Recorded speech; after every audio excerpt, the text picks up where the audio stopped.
Eyang Jugo adalah sosok yang dianggap sebagai guru spiritual besar oleh sebagian masyarakat Jawa, Madura, dan Tionghoa. Eyang Jugo memiliki banyak julukan antara lain yang dikenal dengan nama Raden Mas Surjokusumo, Kiai Zakaria II, Mbah Jugo, Mbah Kromo Dirjo.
Eyang Jugo dikenal oleh Keraton Yogyakarta sebagai seorang bangsawan dengan nama Raden Mas Surjokusumo atau Raden Mas Suryo Diatmojo.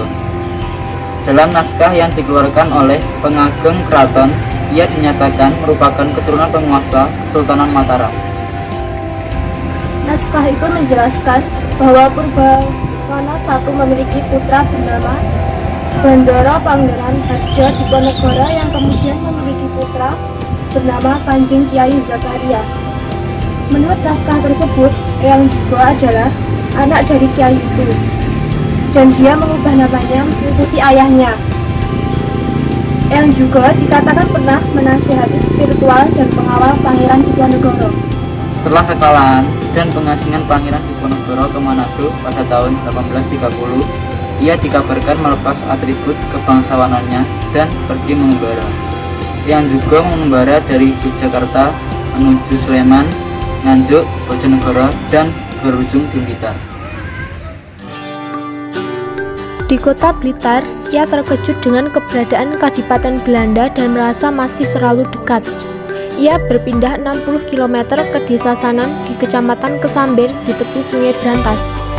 Setelah beberapa tahun tiba di Kesamben, Eyang Jugo kemudian didatangi oleh murid dan putra angkatnya Raden Mas Iman Swetjono atau Eyang Sujo. Eyang Sujo juga turut mengembara setelah pembuangan Pangeran Diponegoro dan berujung di desa tempat Eyang Jugo tinggal.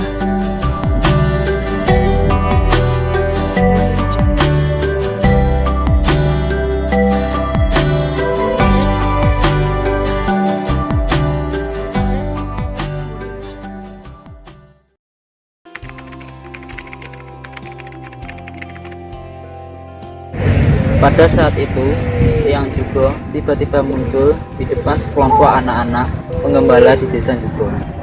Setelah kemunculannya itu, ia kembali ke dalam hutan tempatnya datang dan baru muncul kembali beberapa hari kemudian sambil berjalan menuju kandang sapi yang sudah tidak terpakai. Disitulah ia menetap.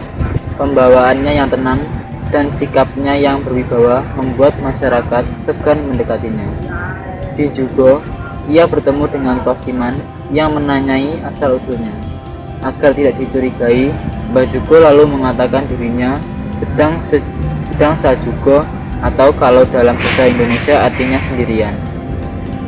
Tosiman salah sangka dengan ucapan ini, mengira nama beliau adalah Sayugo dan itulah asal-usul nama Jugo. Nama tersebut beliau pergunakan dan masih populer hingga saat ini.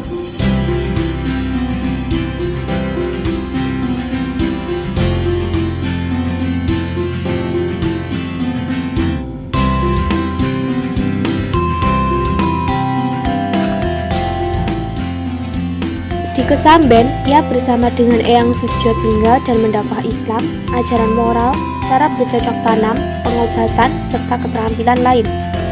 Pada tahun 1860-an, kolera kembali merabak di kawasan tinggal Eyang Jugo.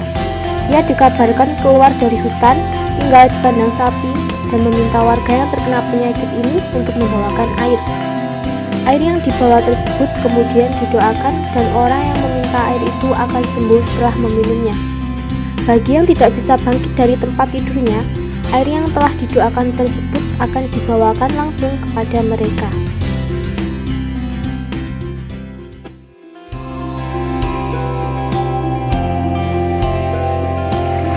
Setelah berhasil menyembuhkan penyakit yang juga dikabarkan mendapatkan undangan dari Bupati Blitar yang kala itu dijabat oleh Kanjeng Pangeran Warsokusumo. Warsokusumo meminta yang juga untuk turut menyembuhkan penyakit di daerah Blitar yang lain. Sebagai gantinya, ia diberikan hadiah tanah seluas 7 hektar. Tanah seluas 7 hektar ini kemudian dibuka oleh yang juga menjadi sebuah padepokan. Ia tinggal di Kesamben sampai akhir hayatnya, dan sekarang padepokan tersebut dikenal dengan nama Padepokan Eyang Ugo yang ada di Desa Ugo, Kecamatan Kesamben, Kabupaten Blitar.